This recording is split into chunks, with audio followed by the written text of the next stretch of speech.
Cincinnati Bengals have one more preseason game for these roster battles to decide themselves as they're working toward their 53. We'll get you caught up on everything that there is to watch for as the Bengals wrap up the preseason.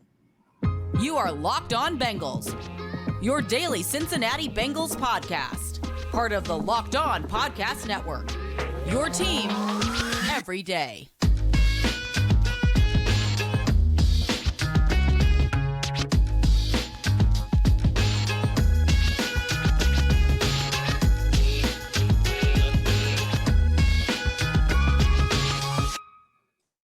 What up, Bengals fans, and welcome to another episode of the Locked On Bengals podcast. I'm your host, Jake Lisco. He's your host, James Rapine. The preseason has one more game left. We've almost reached football that counts with starters and players that we're used to seeing suit up for the Cincinnati Bengals. And before we get there, we will talk about the final preseason game. We're part of the Locked On Podcast Network here on Locked On Bengals, and you're going to find episodes every day on YouTube or anywhere you get your podcast. And when you subscribe, which I encourage you to do, you can join that first listen club, become an everydayer, making us your first listen every day we put content up. And we appreciate every one of you who does that. Today's episode of the Locked On Bengals podcast is brought to you by Underdog Fantasy. Visit underdogfantasy.com or find them in the App Store and sign up with promo code Locked On to get your first deposit doubled up to $100. Preseason game number 3 on the road in Washington, the nation's capital. Zach Taylor saying that many Bengals won't even be traveling. The starters will not be playing. He thought about it for a second. Maybe he was thinking about what constitutes the definition of a starter. But in the end, no starters will be playing. So this game comes down to roster battles. And one of the particular roster battles we've talked a lot about, James, is that passing down running back.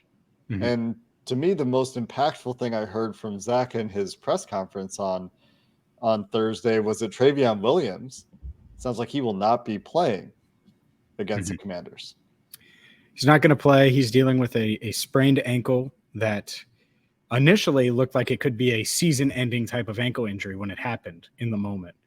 And then a few hours passed, and it was like, oh, well, he could be back in a couple of weeks. And even last week at this time, it felt like there was some optimism in the building that he would be ready to go for this game against the Commanders to show that he could be that third down back and be the pass blocker that they need with Samaje Perine leaving for Denver back in March. And, well, we're not going to see him. He's not going to play. And I think that ankle's getting better. It's not 100% yet. He's able to put a cleat on and do things and all of that, but it's just not all the way there. So when we talk about, and we'll do another 53-man forecast after this preseason game, when we talk about Trayveon Williams, I think that it's more of a question mark now than it's ever been.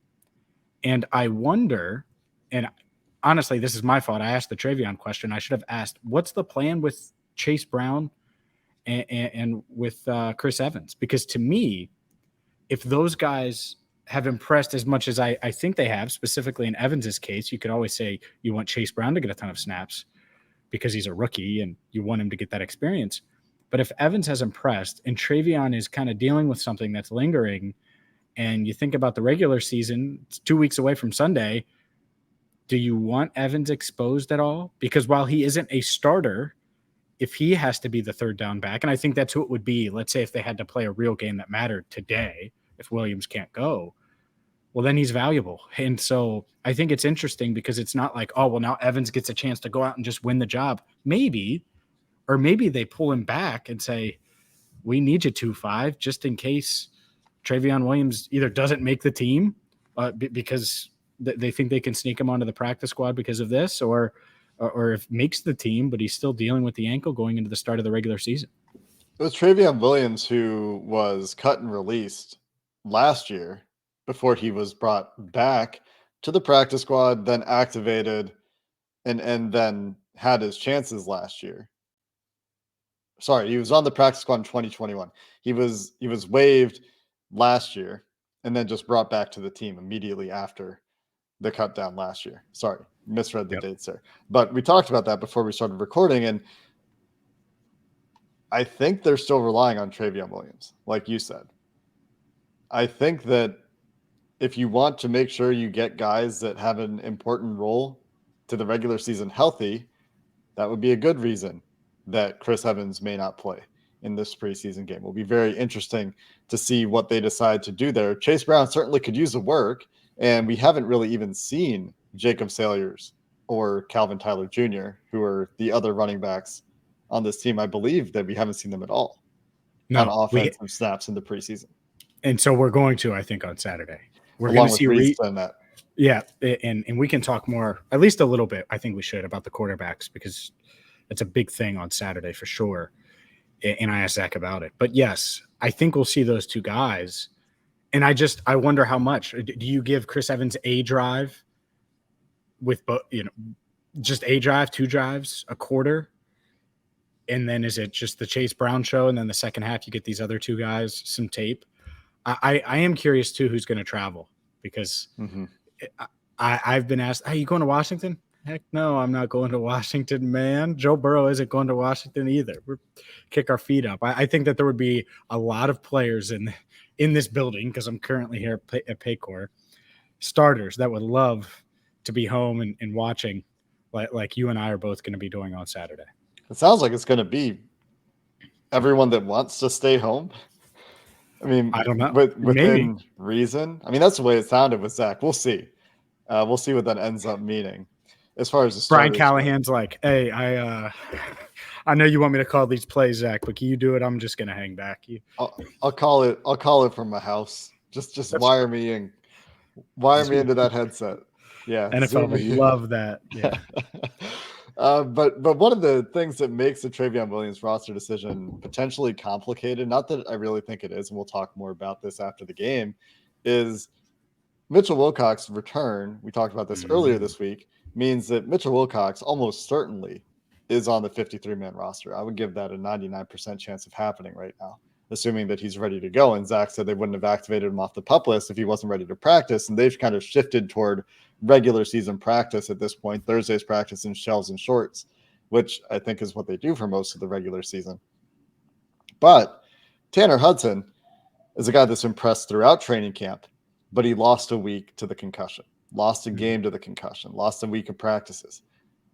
Is that a guy that if he goes out there and really plays great in his opportunity this weekend, does he make them think, you know what, we better get this guy into the 53 and then figure it out after that? Because last year we knew that they had, all right, we got to maybe cut some guys temporarily so that we can make an IR move, an IR return move.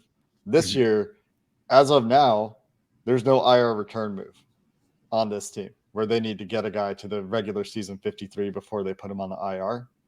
Hopefully that remains the case, right? Like you'd rather not have to IR somebody, but it gets a little bit trickier if Tanner Hudson goes out there and plays really well. And that's one of the guys that I'm excited to see again, because I was excited to see him in preseason game 1, disappointed we didn't get to see him in preseason game 2, and now we get another chance in the preseason finale. Yeah, and I wonder how much, and you better believe this is talked about, how much do you show him? You have guys that could play. You can put Christian Trayvon in there for a half. I'm serious. I'm serious. I know. Like, do you really want 87 having 7 catches? And you have these quarterbacks that are probably going to want to throw it to him because he is a reliable target. I just wonder how much talk goes into that, because if it's me, Devin Asiasi, man, show him what you can do. And then, man, it's the Christian Trayvon show. Let's go, man. Let's see what he's 85, by the way, for those wondering. 85, always open. Anyone that wears 85 is always open. So he might have 10 catches on Saturday. You never know. I'm just not gonna. Yep. Man, excited. That response was more worse than my son's stuff to you with the Anyways, I don't want to bring that back up, but point is, I love that response. Yep. And anyways, we need to get to the quarterbacks. We need to discuss how close it is, I think, between Jake Browning and Trevor Siemian going into it. I asked Zach Taylor that point blank, and much, much more, because there's some battles that are still up in the air, and this game does matter, even though I think the second half we're going to see a lot of faces that we probably haven't seen much of in preseason games thus far. So let's do that coming up next. Today's episode of the Locked On Bengals podcast is brought to you by Harry's. And no matter why you shave, for me, it's cleaning up my neck, bringing the beard up. My beard is never going anywhere. Sorry to break it to you. Harry's has you covered for the best shave of your life at a price you'll love. From their legendary high-quality razors to skin products like exfoliating face wash and hydrating lotion, Harry's gives you a premium shave without the premium price tag. And if you're not exfoliating, it's a good idea. If there's a special person in your life, they'll appreciate you for getting into some exfoliation routines. A smooth shave shouldn't be rough on your wallet. A starter set at Harry's to get started, $13 of value for just $3 at harrys.com/NFL. You'll get a 5-blade German engineered razor, weighted handle, foaming shave gel, and a travel cover. And you can schedule deliveries for as low as $2, which is about half of what you pay for other blades. Get your best shave ever this summer with Harry's razors and skincare products. Get a $13 starter set for just $3, like I said, at harrys.com/NFL. That's harrys.com/NFL for a $3 starter set. Today's show is also brought to you by Streetside Brewery, and I love Streetside. You will too, whether it's the fact that they have a bunch of award-winning beers, the fact that it's the perfect atmosphere for game day, whether it's before home games when they're going to have a special tailgate all season long, or Saturday. It's Washington. It's on the road. You want to spice up a preseason game that might have Reed Sinnett throwing to Calvin Tyler Jr.? You can do that with Streetside. Streetside is located at 4003 Eastern Avenue in Columbia, Tusculum, near Lunken Airport. They have 24 taps from full pints to 4 ounces. They have a size that will make anyone happy. And, of course, through the week, happy hour, Monday through Friday, 4 to 6. And you can find Streetside in your favorite bottle shops, bars, and restaurants across Cincinnati, Dayton, and Columbus. They have new beers dropping all the time. Get to Streetside today. From their variety to their traditional classics, Streetside has something for everyone. Tell them Locked On Bengals sent you. It's Streetside Brewery. Quarterbacks. We spent an entire segment talking about a couple tight ends and a couple running backs. Time to talk about these quarterbacks. We've been talking about them a lot. Zach Taylor said that both these guys in a tight QB competition, Trevor Siemian and Jake Browning, have made improvements in areas where the coaching staff has asked them to make improvements. He continues to maintain the position according with the media that it's a very close race. I'm inclined to believe him. There isn't a clear front runner at this point. And once again, for the third straight preseason game, we are asking these quarterbacks to separate themselves from one another and show that one of them really wants this job. Yeah, and I asked Zach a couple of things because you and I have both been critical of these guys, and I think it's fair because it's been underwhelming, especially considering they've worked with the first-team offense. It's fair to say. And one, he did confirm it was close, as you said. The other part of this, though, is the improvement part. Because I'm on record. I mean, you could find it either here or at any other platform I've done or been interviewed about, asked about. I thought these guys looked much better early on with the first-team offense than they have at times over the past week and a half. This week was okay. I don't think it was great, but I think it was okay. There was some good, some bad. And so I asked, where have they improved? Because Zach has been consistent with that they're improving. Mm-hmm. And it's checks at the line, little things. And one thing he said is instead of forcing it somewhere, maybe they just throw a 3-yard pass. And we notice it as coaches, but you might not notice it. And I understand that. The concerning thing for me is with that, there's still been turnovers. And Jake Browning ended last week much better after that ugly turnover, but they've had turnovers consistently in practice, both guys. And Trevor Siemian did have that one day where he just grounded the ball a bunch of times. It was like 5 times in practice. He drifted in the pocket last week. Like I want someone to separate themselves. And it hasn't really happened. I thought Jake Browning might do that this week after what he did against the Atlanta Falcons on that final drive. That hasn't happened. I think this is very much in the air. And the Bengals, they're going to keep one of these guys on the 53. You need a backup quarterback. But I would not be shocked at all if we're hearing about them at least sniffing around quarterbacks that potentially get released. I'm not sure who. I'm not sure when. I don't think it will be Brandon Allen. I can already feel people say that. I think Trey Lance is out of there, and it won't be Trey Lance because he costs too much money, and you're not paying him to be a backup when he flamed out and couldn't beat out Brandon Allen. So we'll see. But I think that's kind of where I'm at quarterbacks wise in my prediction. They'll keep one of these guys, but there's a chance that neither of these guys, one will be with the organization. There's a chance that neither one end up on the 53-man roster long term if they try to find a different guy to replace them. I think it'll be interesting, that cutdown day in San Francisco. Yeah. The 49ers don't have a lot of time to pull off a trade to find somebody who actually wants to take that on. 7th rounder, but some team will do it. It's just a big contract, like you said. He was what, third overall pick, ahead of Jamar Chase, and Jalen Waddle, and Rashawn Slater. Can you imagine? No, I'm not even going to say it. Jamar Chase and Deebo Samuel and Brandon Ayuk. Yeah, I mean, or even put Kyle Pitts in that offense with George Kittle. Kyle Pitts and Kittle. Yeah, Kittle does the dirty work, and Pitts is just, oh my. Anyway, Jalen Waddle streaking downfield. Like, you could go Penei Sewell as a bookend with Trent Williams. Yeah, like you could go any number of players. That was not a good draft pick. And they're like, Trey Lance. Here's 3 first rounders. Well, yeah. Anyway. You sure about that? They were. They shouldn't have been. It was a bad call.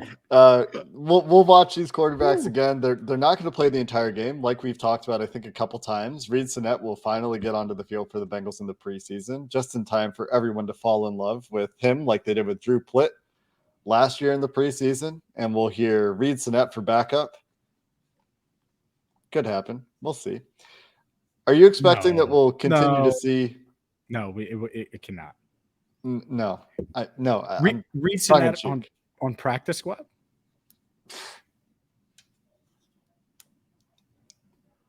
No. I don't think so. All right, so let's do this. Actually, no, let's do this real quick. Reed Sinnett plays the second half, let's just say. Each guy gets a quarter, Sinnett plays the second half. Which actually might be my prediction for what happens. I'm not sure exactly. It depends on how many drives, but that could happen, right? Let's say both guys throw picks and they score no points. Sinnett throws 2 touchdowns, leads them back. They win 17-13. Does he make the practice squad? I don't think it matters what Reed Sinnett does. I mean, it's Sinnett, by the way. It is Sinnett. So no, I say Sinnett too. It looks, but Sinnett. There was a cool story. Reed Sinnett said that Sinnett found out that he was going to be playing because his parents called him after hearing Zach say that they were going to get him some playing time. Oh, nice. He said his parents called him, and that's how he found out about it. I thought that was pretty. He didn't hear it first from.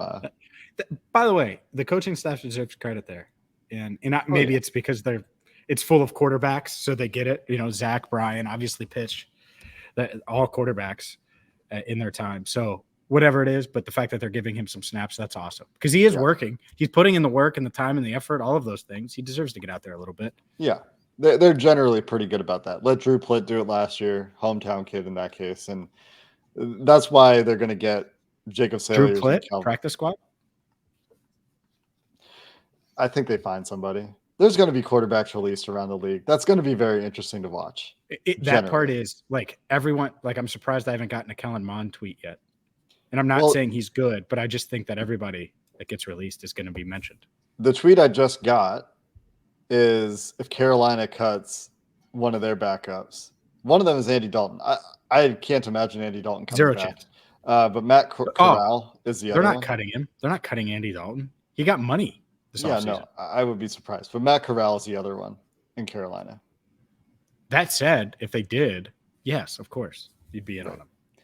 You'd make the call. I'd make the call. Yeah, you'd at least ask. Let Andy tell you no. See if he'll tell you no. You think he'd say no? Why would he say no? It'd be a pretty good spot for him. It would be a money question, perhaps. He could probably get, Anyway. Does he want a ring? Or do you want to go be a backup and There's a lot more to talk about here. He could go start in Arizona. Yeah, Yeah. probably. There's a lot more to talk about here in preseason game number 3. We'll finish up the show. Wide receivers, the entire defensive side of the football, coming up next.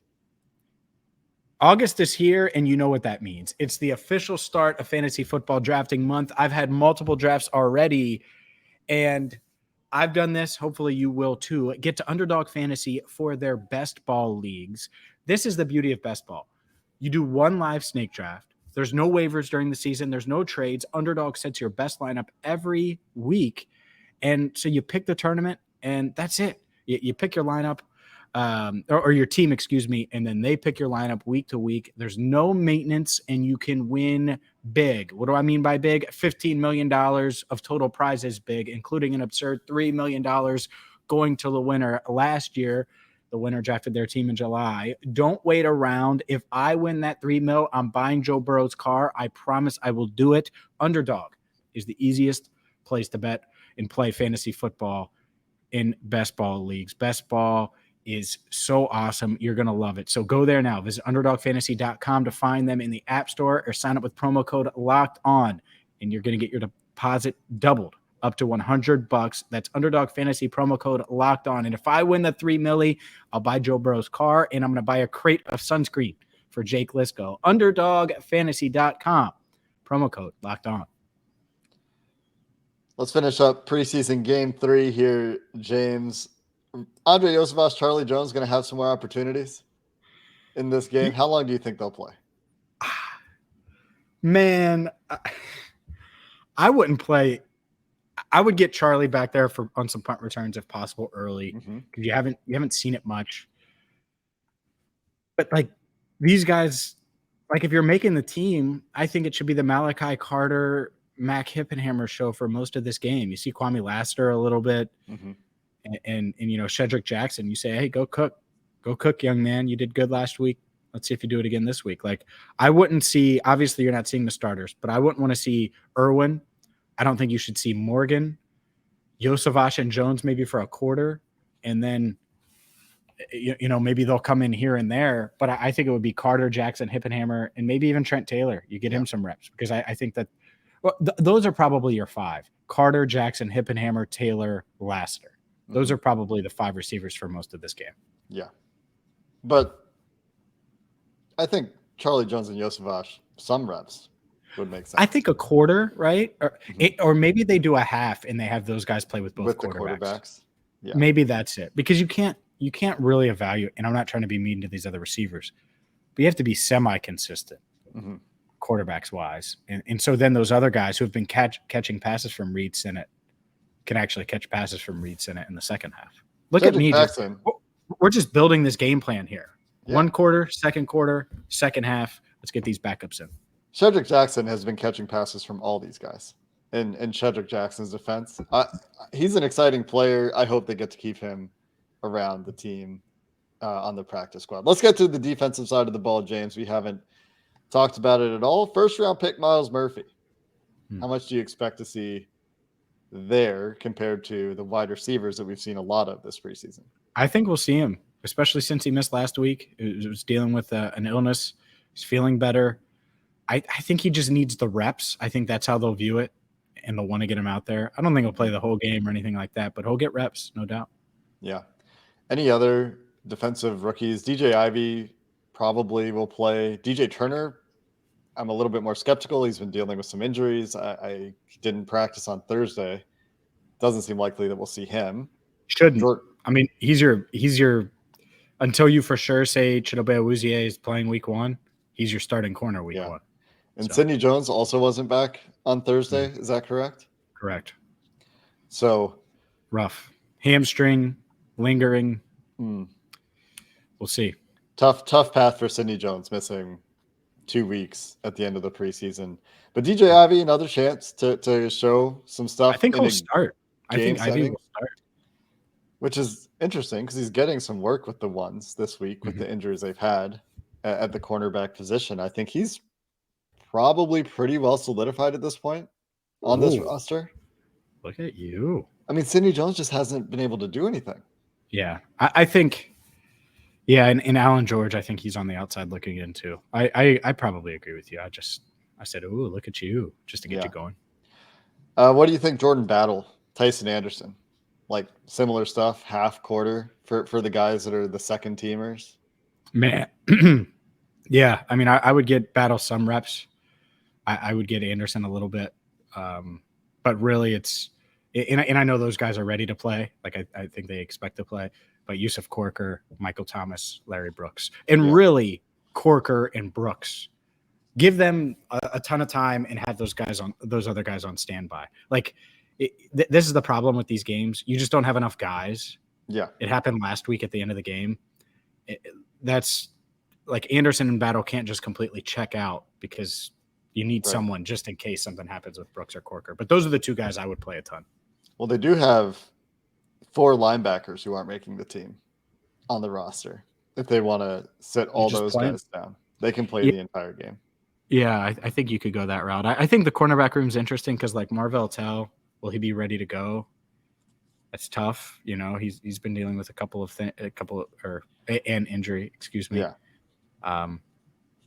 So yeah, what about defensive line? Do you play Dominique Davis? Just give him a ton of snaps. Owen Carney. Yeah, I mean the one question will be, does Zach Carter get any reps? Because if he doesn't, then it's Dominique Davis, J. Tufele, Tatala, Pasifea for the entire game on the interior, and then Jeff Gunter, Owen Carney, Raymond Johnson III. And maybe Basham. Was Basham practicing all week? Will they finally get him some preseason run? Yeah, they could. That'll be interesting. See if he's got something better. See if he can show something. Yep. The last thing that I think is going to be very interesting to watch in this game as far as a guy that actually will be contributing on a regular basis, because I think in general we're not going to see a ton from guys that are expected to be rotational pieces on this team. That's kind of been the theme of this show. Brad Robbins. Let's see him put together a nice game. He hasn't been bad by any means. That's not what I mean to say here, but he looks better in practices that I saw than he's looked in games so far. And so just putting it all together. Whose facial hair is better, Jake Lisco's or Brad Robbins's? I'll leave it to the listeners. Make sure you tag @Jake Lisco on Twitter. You're just like sending our listeners after me on Twitter this week, huh? What? They may say you. I don't think it's that. It's the sun. I actually think it is you. I don't think that's a take. You have better facial hair than him. I said facial hair. What? Go get your razors from Harry's. Well, hopefully Brad Robbins does. Harrys.com/NFL. That's going to do it for this episode of the Locked On Bengals podcast. Plenty of fun things to watch for. Most of this roster pretty well set, though. We'll be back on Sunday, by the way, Sunday evening with our post-game reaction show. So it's not going to be Saturday night. I just don't want to forget. Yep. But there are plenty of things that are going to be interesting in this game that will have some impact on the fringes of the roster. The quarterback, certainly the most interesting thing, I think, going into this game. And then it's going to be watching quarterbacks on cutdown day and seeing those lists around the league. I think I'll be watching that as well. We'll be back, like James said, on Sunday. We're back to our regular schedule. Because this game is on Saturday, we'll just get an episode for you recapping the game and setting up for that 53-man cut down coming up on Sunday. So until then, thanks for listening to this episode of the Locked On Bengals podcast. Hoo day, and have a good one.